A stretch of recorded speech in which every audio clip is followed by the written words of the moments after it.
sign me up. So, yeah, that was the first thing that kind of came to my mind when I get back then 4 years ago and the problems that were going on. The little history on the radio system over there. We've been conventional VHF for some 20-some years, and that's been working great for them. Didn't have any real big complaints. The equipment started failing, and they started looking into some other options, and times were changing. The FCC was telling everybody, okay, we've got this mandate for narrowband coming up, and we started looking at what the options were for that. Do we just buy new equipment and narrowband it, or do we look for something new to bring everybody together?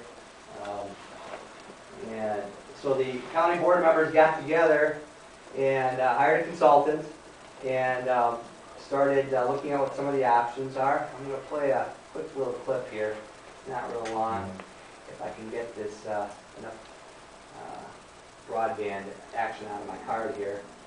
I'm not sure. Buffering here. No, it's okay. I'll go without it. 94. No G4 out here, huh? This is the background in which they were making decisions on at the time. We never saw it coming. Not screaming real well either. And we may not see the next one either. The American people are not as safe as they ought to be in the event a disaster occurs.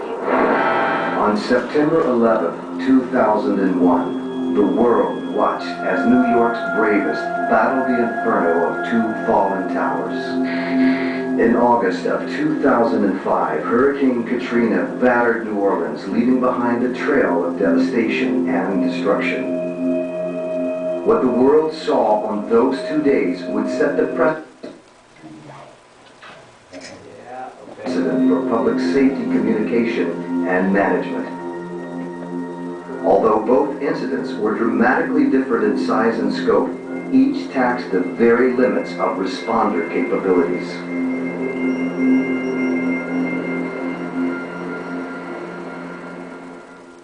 It would take me many hands and feet to count the number of times I've heard from operators in the field, we've got it under control, we're taking care of this, and in fact it's not getting taken care of. People consistently underestimate the challenge that they face. As the challenges of daily response become increasingly complex, public safety organizations are taking a deeper look at how emergency events are managed and coordinated. After 9/11 and Katrina, we had an awakening in public safety that we really need to be able to communicate with each other. The very worst situation you can face, you have to, no matter how many years you're in this business, is to be in a crisis and press the button and nothing happens because you haven't connected it up. Interoperability is the ability for responders to share information via voice and data communication systems on demand, in real time, as needed and as authorized. Okay, and the reason I play that is because from all those events took place, the 9/11 report came out, and the Fed started pushing this P25. They started putting it in all the grants. If you wanted grant radios, it had to have a requirement of being P25 capable. So the consultants looked at all the different options that we had, which were 800 megahertz VHF and trunking or conventional, and to try to figure out what was going to be the best for the county. And another big factor with that was the statewide system that was also being discussed at the time and getting ready to be implemented, which is called WISCOM, and I'll talk a little bit about that a little bit later. Dave told me 20 minutes, so I'm going to try to go real fast on all this stuff.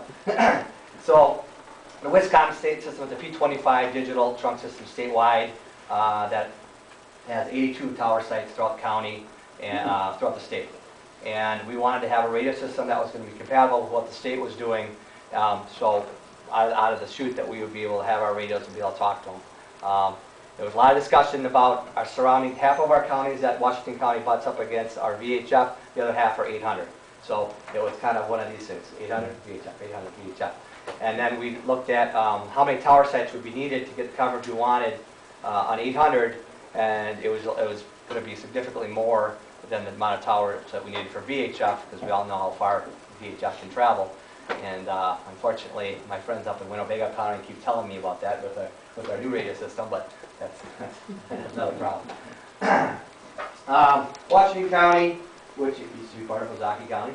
I bring these little statistics up there just so you can get an idea in comparison to the Ozaukee County system. You basically have 436 square miles versus Ozaukee County, which is roughly half that, which is 235 square miles. So about half the area that needs to be covered. The Ozaukee County system runs 3 towers on 800 megahertz through the county, and as you see a little further, we've got over double that for our VHF system. Gives you an idea of what we have as far as capacity: 40 full-time dispatchers, 4 dispatch centers, which is real similar to the same setup in Ozaukee County. Same amount of dispatch centers. Counties both counties would like to do combined dispatching, and that doesn't always go real well. A lot of municipalities like to hold on and do their own dispatching, and but that option is out there for everybody, especially in these times of budget cuts and as things are moving forward. So, gives you an idea of how many things we dispatch for and how many departments that we have coming out of the system right now.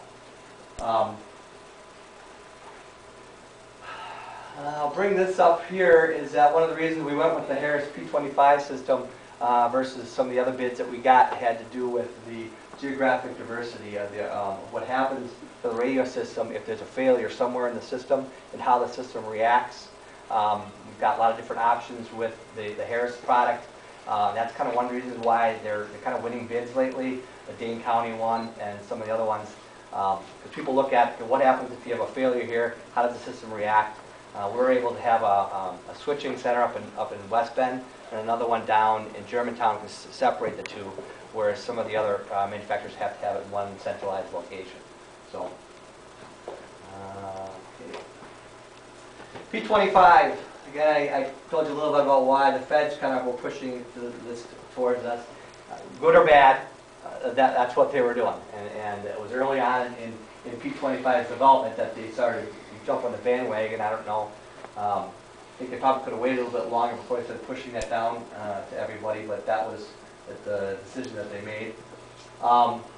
Interoperable digital radio system set standards intended for public safety, and was developed by these organizations here. Help input it along with some manufacturers as well. Key benefits of the P25 system. Competitive procurement of equipment. On our system right now today, we have Harris products, we have Kenwood products. The State Patrol and the DNR are using their Kenwood radios on our system, and we've got EF Johnson radios all working on our system. So, cool thing about that is somebody wants to buy radios, it's no longer, it has to be a Motorola or a Harris product. It can be, any manufacturer can make it as long as they adhere to the P25 specs. And it's still a little dodgy on some of them. The Kenwood radios still are kind of a little iffy on getting them to work, the new firmware and stuff that keeps coming out. But right now, like I said, the State Patrol is using them, and they're working fine off of older firmware, so it can be a little dicey. You lose some, between vendors, you can lose some options that you have. We've got over-the-air programming, so I'll talk a little bit about little features like that one manufacturer will have set up for their system, and it won't necessarily translate over to other manufacturers. Interoperability of equipment, that kind of comes on the same line. User-friendly equipment, it's just the same as the equipment that they've been used to. Project 25, key voice features. I'm going to pick out a couple of these. So the IMB and IMB2 vocoders, well, that can be a plus or a minus depending on what you're used to hearing. One thing we've noticed is that there's users that get on the system and they have a hard time adjusting to the digital sound, and then there's other people that sound like, oh my gosh, this sounds amazing. This guy sounds like he's sitting right next to us. So everybody kind of reacts a little bit to the digital sound in a different way. I used to have Nextel phones. To me, it sounds just like my Nextel phone, direct connect. And that even took me a little while for my ear to get used to. But once you start listening to the P25 digital sound over a period, you do get used to it. And it does sound different than the Open Sky system. Open Sky system, it's a similar digital sound, but I would say the clarity is a lot more developed especially with the IMV2 vocoders. You can make similarity here in a group and individual calls. It's the same with any trunk system. You can talk to one radio, or you can dial it up and talk to just radio to radio through the trunk system, and talk directly to one radio to the other.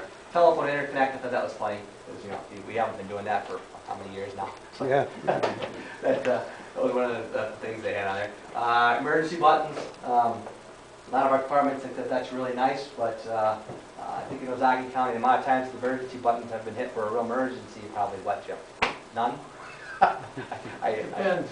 Yeah. Usually with gloves on, people. Yeah, a lot of false hits on that. So but it's there. And some departments are taking that more seriously than others. Encryption, AES and DES encryption. We have AES encryption on our system in Washington County. We have law enforcement has all their talk groups encrypted with AES except for their main dispatch channel. So that allows the media to monitor into the system, and the fire departments who don't have encrypted radios. So we kind of were big on this interoperability thing with the system and developing it. So that was a big part of when we were developing the system. That, look, we don't want to encrypt things that we need other people to be able to listen to and talk on. Council preamp, over-the-air rekeying, which is for the encryption, and over-the-air programming, OTAP, we call it. It allows me to sit back in my office. I can pull up a radio. I can reprogram it. You can do fun things like instead of every time they key up and the push-to-talk button, the emergency button goes off and drives them crazy and they can't talk. But if somebody needs to make a change, they need to have talk groups added in the field. They're doing some big operation, something they don't have talk groups in the radio. They need to have talk to so-and-so. I can add that into the radio kind of on the fly if I'm there or not there. I can do it remotely too. So that it is a nice feature when you're doing system-wide changes and things like that. It allows me to do batch processing, so I can put a list of radios in, get the profile up, send it up, and it'll go through and reprogram each one. And interestingly enough, that actually uses voice channels to do. So it just kind of, instead of using the data on the control channel, but it works pretty good. Packet switch IP backbone. It's using a Cisco routers. It's pretty much a standard off-the-shelf Cisco routers in all of our sites and on our backbone. I have full control of the system and the radios. Remotely, I can pick radios, I can monitor everything, and you can do that both on EDAX and in P25. Interoperability, group, individual. Okay. Some P25 basics. Each radio's got a unique ID, and it's the same thing with EDAX. So if someone keys up, we know who they are. We've got an alias assigned to them, comes up in the console with their name or badge number, depending on how we have it set up. You see a number coming up when they're talking.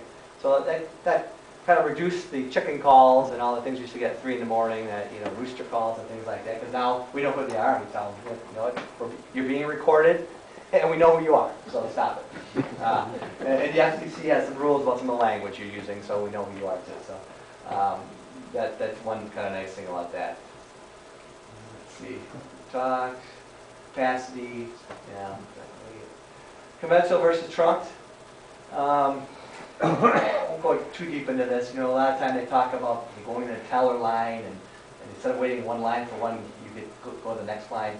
But I guess I tell you that with trunk and conventional, you have like when you call it the Jerry Lewis telephone line, you see 10 people sitting up there, and then they show one number on the line, and you get to call in and talk to the person, and it's the same number, and it's assigned to the different people instead of sitting and waiting for each person.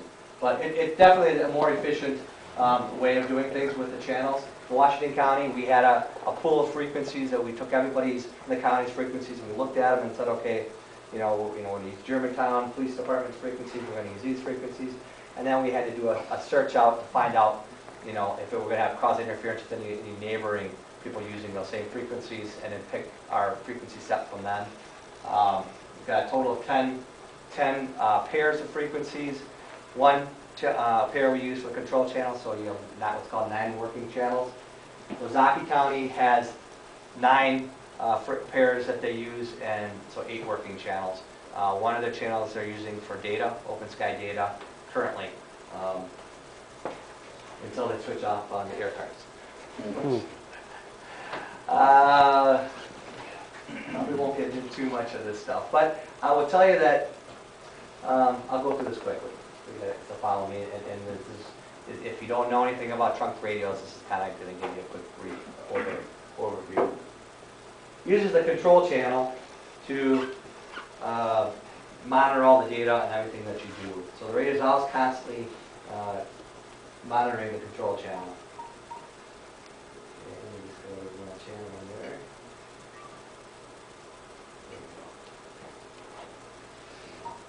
Okay. Each time the operator pushes the button, it's going to go to the control channel. It's going to, and it's going to send a signal down, and it's going to tell the computers back on the other end that they're going to see that data and say, okay, what radio ID number are you, and what talk group do you want to talk on? Is that free? And then the computer says, yes, it's free. I'm going to assign these 2 frequencies, or this pair of frequencies to you, and go ahead, you have the channel, and it sends that back down, and then it gives it a beep. So that happens this fast. So it's pretty quick. So each time you key up, it's setting that information, it's telling your channel, your radio switches to those 2 frequencies, or the frequency pair, and then it goes ahead and it gives you access to that channel. And that's how trunking works in a nutshell. Working channel assignment, yeah. That's the quick version. So then there's really no wait unless all 9 channels are busy? Correct. If all channels get busy, you go into what's called queuing, which really you're never going to see on the Ozaukee County system, and you're really never going to see on the Washington County system. Right now we have 5 channels up right now out of the 10 that we have, and we have pretty much at full capacity with the amount of users. We have 1,030 units on the system. Not all of them are on at once, but that's how many that are out there. Out of the total 1,500 that are being distributed throughout the county. And I don't get any queuing. You know, even with grass fires going on this week and everything else, I've got all PDs on, I've got all the fire departments are on the system. If they're not on there, they're patched, so it keys up the system anyway, whether or not they're on analog or digital. We've got patches in place while we transition people from the analog to digital. So you really, out of 5, 6 frequencies, pairs, you can really have a large number of users on the system without getting into that queuing scenario. I'm not going to say it can never happen, but it's pretty rare that a queuing scenario can happen with the amount of users in both counties that they have. Ozaukee County, it's got around 1,300 versus the 1,500 in Washington County. So you kind of see the balance-wise is there's a lot of users here in Ozaukee County that are on the system. And they certainly, like I said, with the 9 channels they have, they should have plenty of capacity for that. Can I ask one quick question? Sure. Okay, let's assume that all the channels are filled so you would normally get into a queuing situation. Right. And it's an emergency. If somebody hits an emergency button, what happens? The emergency preempts. Emergency has the highest preemption, so it will then take over one of the channels. Next one that's free is going to kick off, and then that's going to hold it in the channel, and anybody else is going to get queued. So I mean, if you hit emergency, you'll be able to communicate. Yeah. The emergencies are kind of a different thing because they can preempt, and they're the highest level. We can assign priority users. Like let's say it's a big huge snowstorm coming up. There's accidents all up and down I-43, and we got everybody out there talking. You know, fire, EMS, blah blah blah. The system's getting real busy, and then you got some guys, security mall guys, that are sitting there talking back and forth, yakking up a storm, tying up the system. Well, or let's say a highway department or something. That's a dog catcher, maybe. There you go. Okay, the dog catcher. The law enforcement and the fire are going to have a higher priority level, so they're going to get the channels. The dog catcher is going to get queued until the channel's open. So you can set priority levels in the system on both systems for who gets granted the channel and access. So. John? Yeah. On the trunk system, then, if I'm having, let's say, a conversation with somebody, I could end up having that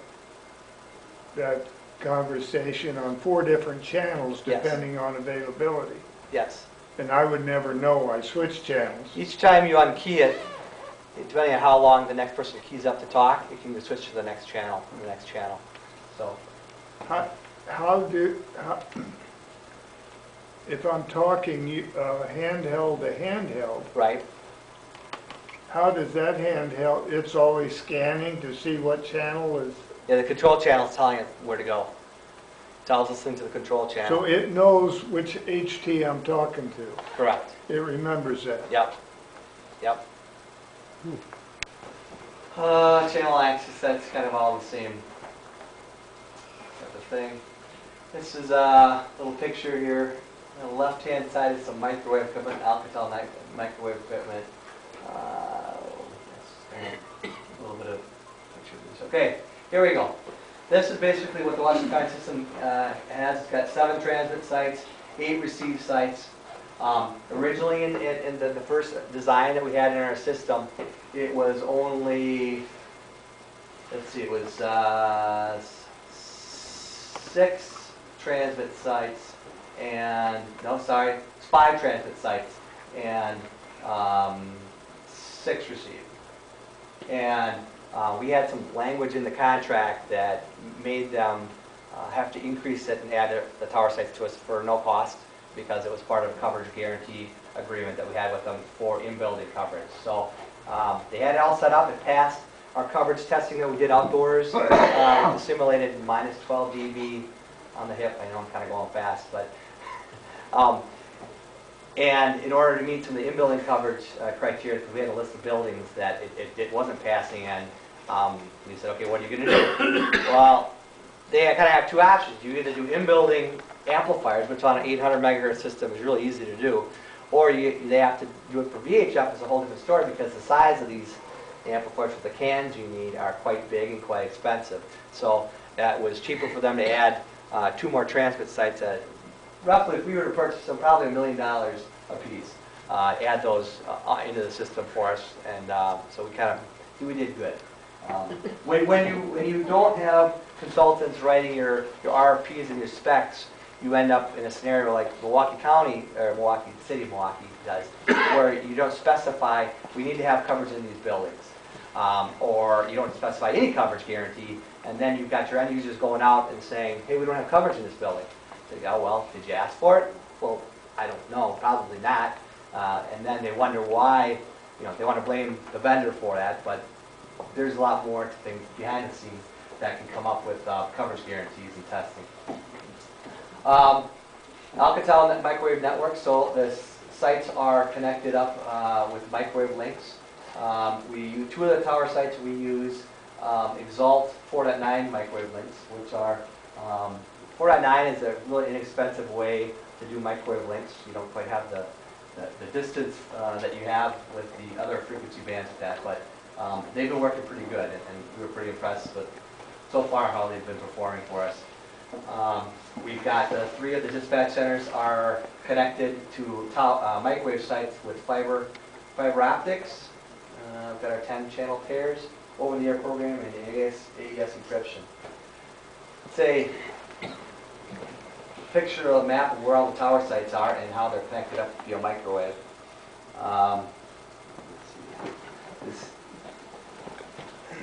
These top 2 are using the 4.9 links coming into them there. Hartford Dispatch Center is also a microwave link up back and forth up to here. We have a microwave link here to our sheriff's department here. We've got some our backbone equipment as well. But that kind of gives you an idea of what our footprint is. Our biggest tower site, what we call our biggest stick in the system, the way it's kind of designed with coverage is right here in Slinger, which is right next to the tower that he was talking about for the areas, Washington County areas repeater, the same location. But the way the coverage thing works is this is kind of your main site, and the other ones kind of fill in gaps on that. So that was how it was engineered and how it was designed. This one was added as a transit site that we didn't originally have. And that's just doing a little low power, 25 watt output up here, just basically to cover the Kewaskum area. And this was a receive only, and they turned that into a transmit site and receive. And this is a receive only site down here in Richfield. So that's kind of the main gist of that. With a lot of tower sites, it gives us pretty good coverage. Unfortunately, RF, they can't put an iron curtain at your county lines. So, you know, containing the RF is more of a challenge for us, especially as we all know how VHF does at this time of year with the humidity and the tropospheric ducting going on. You can get interference with VHF, and that is the one thing that, you know, any public safety system is going to be battling. Can I ask you one other question? Is it ever possible, for example, let's say I've got two handy-talkie, can I ever communicate directly from one handset to the other, or do I always have to go through No, that system? no, and that's a good question, and I'll cover that in the next slide. But yes, you could be on the trunk system, or you can't. All the radios, in fact, I'll pass these out now here so we can do this here. This is, let's start on here. That's an 800 megahertz Ozaukee County trunk radio, and the rest are the Washington County radios that we use. And we're not really going to get coverage out here because we're not supposed to be outside of the county and get coverage. So, I'll quickly show you this radio real quick too. You can play around with this. This is a Harris product that kind of came out of their military design that Harris has, and it's called a Unity radio. It does VHF, UHF, 800 and 700 megahertz, and it does P25 trunking and P25 conventional. So, and I also have ham radios programmed. You can pass them around the room. I know I've got 4 of them, so I expect 4 of them back. Well, I thought they were free window. They're not being auctioned off at the end of the night either. That's happened. Don't let Stan anywhere near those. There's our control point. The transmitters are Master 3s. So you guys are familiar with the Tyco Harris Master 3. They've been around for a long time. And they have now started to go away from the Master 3s and gone to the Master 5s. So Dane County is going to be getting the Master 5s, which support Phase 2 P25, my next generation. So we felt a lot more comfortable with using the Master 3s because I have personally been to other systems that have been installed doing P25 trunking on Master 3s. And I feel a lot better about that than going with some brand new product that I've never seen up and running and working. So. There's our new dispatch center. While we were doing the radio project, they were doing another project at the buildings, right here. And they did a remodeling job with the Sheriff's Department, so we did a brand new dispatch center, and we expanded it out and made room for 8 positions. If in the future we were to take over more municipality dispatching for them. So. John? Yes. Why does this say Cedarburg CEF? That's the Ozaukee County radio. Oh, it is? Yes. That's what I was, okay. Okay, conventional overlays. We also have, besides the trunk radio system, we've got some conventional overlays. Now, we've got 2 analog 800 megahertz repeaters and remote receivers, so it gives us some pretty good portable coverage on 800. Now, these are set up for interoperability purposes for Ozaukee County. If they come in, Milwaukee County, Waukesha County, we can have them switch over to those repeaters. It's a national 8-call 90 repeater system. So we've got interoperable channels that we can patch into our trunk system on the fly if need to be. We also have 2 analog P25 VHF countywide repeaters with remote receivers that, you know, if a scenario came up where anybody in the county wants to use switch over to that, if the trunk system's busy, if the trunking system were to go down. And I talked about some of the options that we have for when the trunking system goes down. But if that happens, then we've got these repeaters in place kind of as a backup. I mean, we didn't just go in as blindly thinking, you know, it's never going to happen, because we know that things happen and systems go down and they have problems. So we're continuing to maintain these systems as a backup and for other people when they come into the county to talk to us on the convention who don't have digital P25 readers. Has the system ever gone down? It's gone into fail-safe. which the way that we have, when the system goes down, and when I say it goes down, like if you lose a microwave link, or if we lose one microwave link, all the other sites continue to work up like nothing's happened. If you lose your control point, access to the control point, it goes into fail-safe. And you've got a couple different options with the Harris product for fail-safe. You can have it where it goes to the Slinger Tower, our biggest stick, and all 10 channels work, and it acts as a single site across the county. And that's how we have our system program right now. What I could do if I wanted to is I could configure all the sites to each of the towers take, let's say, 3 frequencies each and spread across the county. And then they'll act as independent sites, and the radios would cut over and just see those sites as individual sites and go into roaming. So we kind of have a lot of flexibility how we handle that when it does go into a fail-safe. Right now I've got it set up to go off a single site. So, that answers your question. Are these VHF frequencies? Yes. Whispering, statewide? No. I have 2 that are licensed only for Washington County. We also have Mark. 595 and 25? What's that? Are the 595 and .25 frequencies still there that we can use them? Yes. Yes. The other thing I'll mention here is that Wiscom system I was telling you about, all of our radios have Wiscom programmed into them. And so that if our system goes down, we've got talk groups assigned to us by the state of Wisconsin to use their trunk system. So our radios, we would just switch it over to Wiscom, go to our talk group that each department's assigned to, and we can continue talking using our radios. Like, so it's kind of having two P25 VHF redundant systems throughout the county. So it's kind of a cool thing. Hey, John, Okay, yes. Could you give us a quick rundown of your EDAX, Ozaukee County's EDAX, Milwaukee and Washington County, Motorola, and the City of Milwaukee's Open Sky? What the hell is Open Sky? I don't think that they know what Open Sky is, but apparently it's well, Open Sky works a lot more like your cell sites are working, your cellular phones are working, in the way that it handles the data and the packets going back and forth. They're smaller, low-powered sites. They need a lot more of them throughout the city to get coverage, and they're using a lot of different frequencies. On ours, I guess I didn't mention this, it's a simulcast system. So when you key up, and it's taking that one channel pair, it's keying, lighting up all of them all at once. Most of us kind of know what simulcast is. So all of our sites are lighting up the same pairs at one time. Whereas in the Open Sky system, it's going to a tower site. It's like each tower site has a different set of frequencies in it. So it's roaming, constantly roaming from site to site to site. That may be some of their issues. I'm not an Open Sky expert, but I looked at some different P25 sites that Harris had out in York County that did have the roaming, and they were having some issues with the pro roam, and I was glad that we were doing the simulcast stuff. It's one of the things that I liked, that the system doesn't have to roam constantly for stronger signals and get dropped calls back and forth.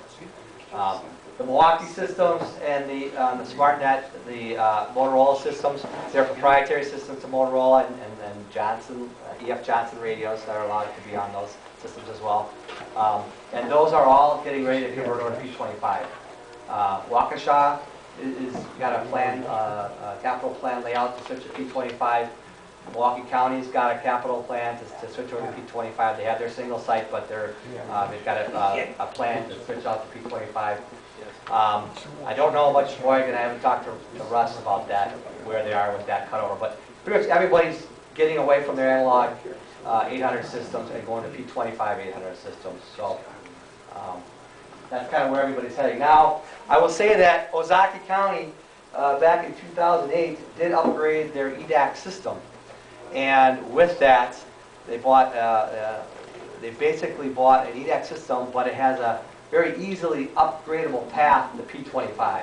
So the long-term plan, is eventually going to be they're going to switch to P25 here, because the equipment's kind of set up for that. If the direction they're heading, there's some other financial things that they have to face with that, because if they switch the hardware over, isn't the biggest deal. All their end user equipment through the Ozaukee County is not P25 compatible. So that would mean purchasing all new P25 radio equipment for all the end users here in the county. So it's a financial issue, and the times that we're living in now is not an easy thing to go and ask people for tax money for. So, yeah. You touched on narrowband. Yep. Can you tell us the difference between narrowband and do you think everything's going to go directly to digital? Or is this just a stopgap that they're going to try to nick us again?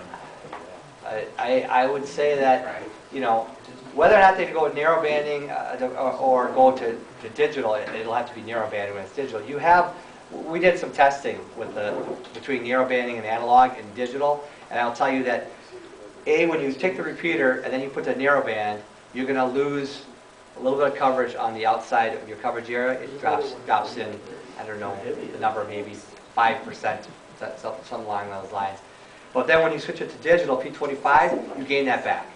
So there's an advantage for people, instead of going analog narrowband, switching the repeaters to that in the coverage area.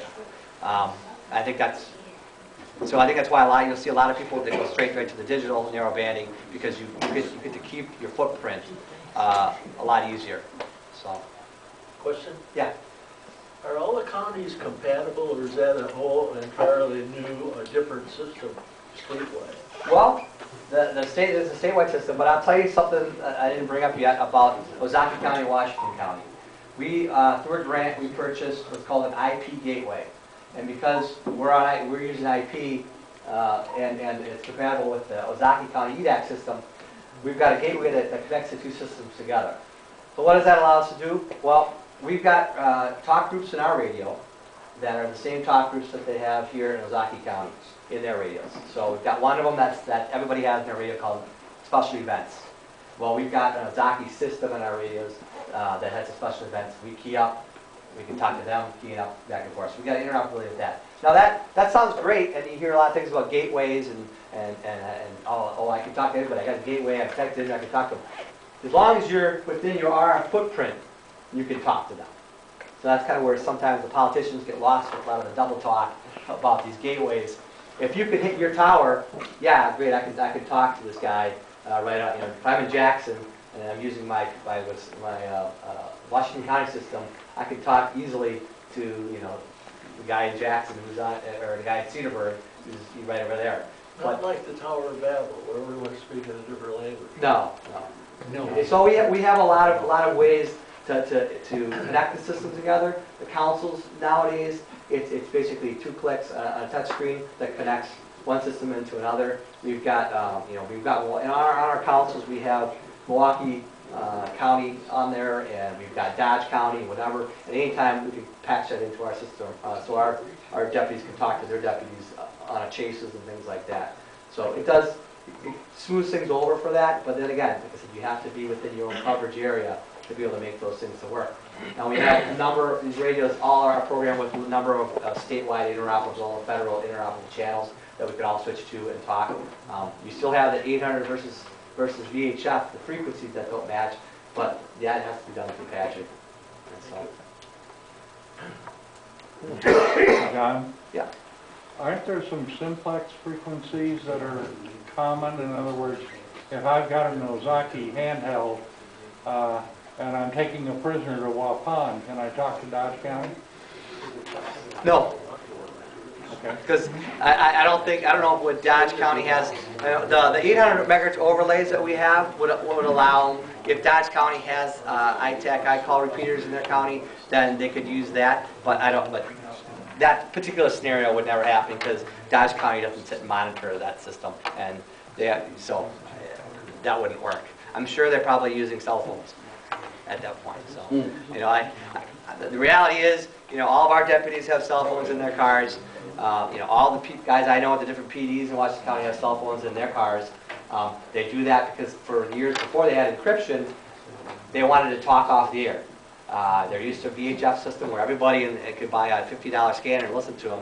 So they've gotten in this habit of anytime they want to say something to somebody, instead of going to an encrypted channel, they can just pick up the cell phone and call. So, Sam. Yeah, John, if you had your druthers and you could pick out any manufacturer will do anything for you, and you want full interoperability, throughout the United States, what would you do? Can you shut the camera off? I can if you want. It's okay. What would I do? That's a good question. You get your big bucks. I do like VHF, you know, and I like all the interoperable channels there are for that. And I also like analog. So, You know, there's a big thing going on about using IP, right. 4.9, satellite, and then terrestrial where it's hard to get at. And that would give you like Ethernet or the internet itself, because then you could choose anybody to talk to anywhere, anytime. I don't want my guys talking to anybody, anywhere, anytime. I want them listening to one channel, and that's my dispatcher, and that's it. So, Don't even go back to low Well, band, John. you can program his to operate on that one channel. right. That's something to keep in mind, though. It's when we've got a lot of interoperable things going down there. There's tons of channels, tons of talk groups. Like I said, the statewide system offers us hundreds of different talk groups that we have in each region and statewide. But really, you only need, for any kind of large-scale incident, you only need a few talk groups and channels, talk paths to talk on to manage those large-scale incidents. So. Did I answer that question? I'm retired from State Patrol, and I remember many a time that people would come through our area on Highway 41 on calls on Whisper, we were able to communicate with them, they prisoner problems or whatever. Yes. Are they going to be able to do that at all with a Washington County squad? Well, right now, the way I have State Patrol set up is they'll have P25 radios, these Kenwood radios in their cars. And I've got them programmed up with our system in there. And then I took State Patrol, took a radio, State Patrol radio, I programmed it up for District 2, and I have that patched into a talk room. So when they key up on our trunk system, it talks back and forth to District 2.